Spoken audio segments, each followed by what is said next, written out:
എതിർക്കാനായി മുന്നിൽ വരുന്ന എന്തിനേയും നിശേഷം തകർത്തുകളയുക. ചിന്തിക്കാൻ പോലും സമയം കിട്ടുന്നതിനു മുൻപ് മിന്നൽ പിണർ പോലെ ആക്രമിച്ചില്ലാതാക്കുക. ആയുധം പോലുമില്ലെങ്കിലും അപകടകാരികളായ സ്പെഷ്യൽ കമാൻഡോ സംഘം. Indian army Ghatak platoon, the killing machines.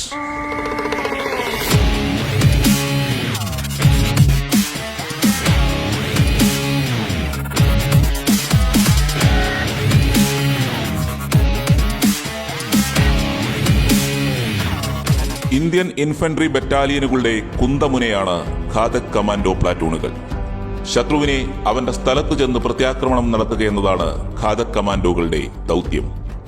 Battalion പിൻനിരയിൽ നിലയുറപ്പിക്കുമ്പോൾ അടിച്ചകത്ത് കയറി കയ്യിൽ കിട്ടുന്നതൊക്കെ തകർത്തുകളയുന്ന സ്പെഷ്യൽ അറ്റാക്ക്.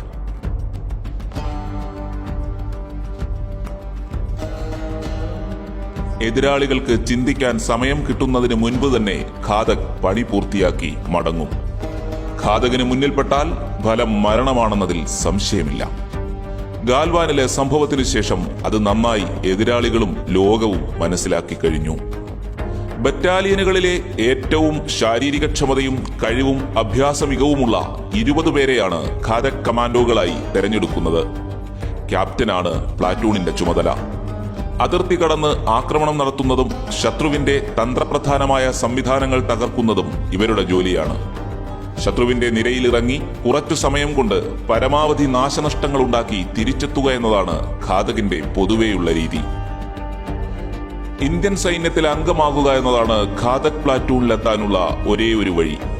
30 വയസ്സിൽ താഴെയുള്ളവർക്ക് മാത്രമേ ഖാദകിലേക്ക് എത്താൻ കഴിയൂ. 2 ടൈപ്പ് ട്രെയിനിംഗ് ആണ് ഖാദകിന് ലഭിക്കുന്നത്.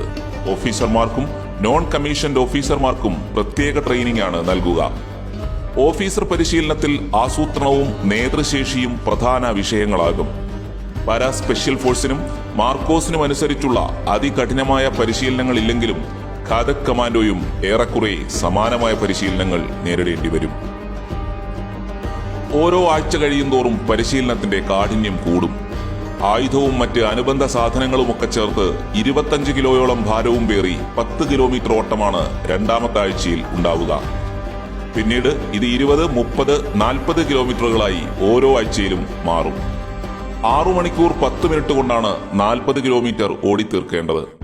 സായുധരായ ശത്രുക്കളോട് ആയുധമില്ലാതെയുള്ള പോരാട്ടം, സ്ഫോടക വസ്തു നിർമ്മാണം, കൂട്ടിച്ചേർക്കലും നശീകരണവും, റോക്ക് ക്ലൈംബിംഗ്, അത്യപൂർവ സാഹചര്യങ്ങളിൽ ജീവിക്കാനുള്ള കഴിവ്, ഫസ്റ്റ് എയ്ഡ് തുടങ്ങി വിവിധങ്ങളായ കമാൻഡോ ടെക്നിക്കുകൾ ഈ കാലയളവിൽ സ്വായത്തമാക്കും.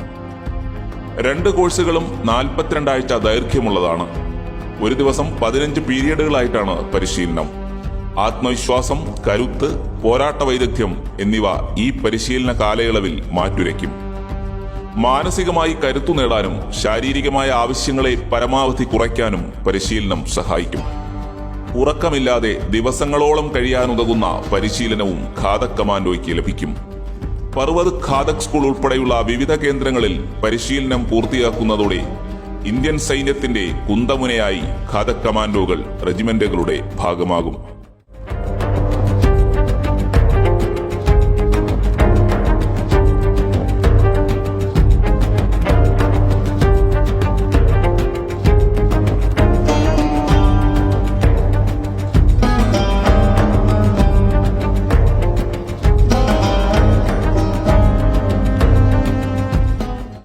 കാർഗിൽ യുദ്ധത്തിൽ ടൈഗർ ഹിൽ പിടിച്ചെടുക്കുന്നതിൽ നിർണായക പങ്കുവഹിച്ച പരംവീർ ചക്ര ജേതാവ് യോഗേന്ദ്ര സിംഗ് യാദവ് ഖാദക് കമാൻഡോ എന്താണെന്നുള്ളത് കാട്ടിത്തരുന്നു.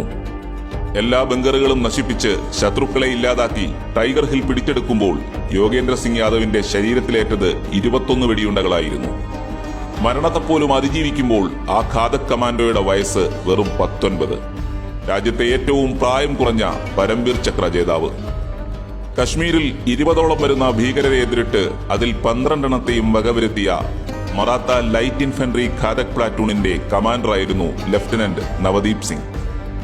രാജ്യം അദ്ദേഹത്തിന് മരണാനന്തര ബഹുമതിയായി സമാധാനകാലത്തെ ഏറ്റവും വലിയ സൈനിക ബഹുമതിയായ അശോക ചക്ര നൽകി ആദരിച്ചു. ഉറി ആക്രമണത്തിനെതിരെ നടത്തിയ സർജിക്കൽ സ്ട്രൈക്കിൽ പാരാ സ്പെഷ്യൽ ഫോഴ്സിനൊപ്പം ബീഹാർ, ഡോഗ്ര റെജിമെന്റുകളിലെ ഖാദക് കമാൻഡോകളും പങ്കെടുത്തിട്ടുണ്ട്. ഗാൽവനിൽ ചൈനീസ് അതിക്രമത്തിന്റെ കഴുത്തൊടിച്ച ഗുർതേജ് സിംഗ് 3ാം പഞ്ചാബ് ഖാദക് പ്ലാറ്റൂണിലെ അംഗമായിരുന്നു. പിന്നിൽ നിന്നുള്ള ആക്രമണത്തിൽ വീരമൃത്യു വരിക്കുന്നതിന് മുൻപ് 12 ശത്രു സൈനികരെയാണ് 24-കാരനായ ഗുർതേജ് സിംഗ് ഇല്ലാതാക്കിയത്. അസാമാന്യമായ ചങ്കുറപ്പും പോരാട്ടവീര്യവും കൊണ്ട് ഇന്ത്യയുടെ ഖാദക് പ്ലാറ്റൂൺ എന്നാൽ എന്താണെന്ന് ലോകം തന്നെ മനസ്സിലാക്കുകയും ചെയ്തു. 7000-ഓളം ഖാദക് കമാൻഡോകളാണ് ഇന്ന് ഇന്ത്യൻ സൈനിക റെജിമെന്റുകളുടെ കുന്തമുനയായി ഇപ്പോഴുള്ളത്. ആധുനികമായ ആയുധങ്ങളും സ്നൈപ്പർ ഗണ്ണുകളും ഖാദകിന്റെ ആയുധശേഖരത്തിൽപ്പെടും. ആയുധമുള്ളതോ ഇല്ലാത്തതോ, എതിരാളിക്ക് ആയുധമുള്ളതോ ഖാദകിനൊരു വിഷയമല്ല.